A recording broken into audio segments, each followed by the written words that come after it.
सावध व्हा. जर तुम्ही कॅपॅसिटर हा चॅप्टर 8 चा फिक्स प्रश्न म्हणून समजून चालला आहात, तर तुम्ही बोर्ड्स 2026 ला तोंडावर पडणार आहात. एआय दादाचा रिपोर्ट नाही बघितला ना? टी-आर-आय 1 आहे. सलग 4 वर्ष विचारला जाणारा कॅपॅसिटरचा प्रश्न डायरेक्टली गायब झालाय. रिसेट झालाय का रे पॅटर्न? 2026 चा खरा धोका काय माहितीये? गॉस ई प्लेन शीट आणि वॅन डे ग्राफ. 5 वर्षांचा गॅप नंतर हे टॉपिक 2025 मध्ये परत आले आणि 2026 ला हे 4 मार्कांसाठी कदाचित तुमची झोप उडवेल. जुने पॅटर्न आता इतिहास आत चाललेत.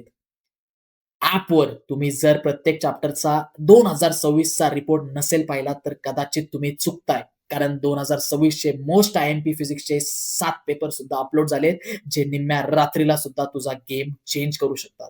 जे बदललेल्या पॅटर्ननुसार डिझाइन केलेत. वेळ फक्त 24 तास राहिलाय. इतर मुलांसारखं गाफील राहू नका. एआय दादासोबत अपडेट व्हा. बायोमध्ये लिंक आहे. ॲप डाउनलोड करून घ्या आणि कमेंट करा. स्टॅटिक मी तुम्हाला सिक्रेट लिंक पाठवून देतो.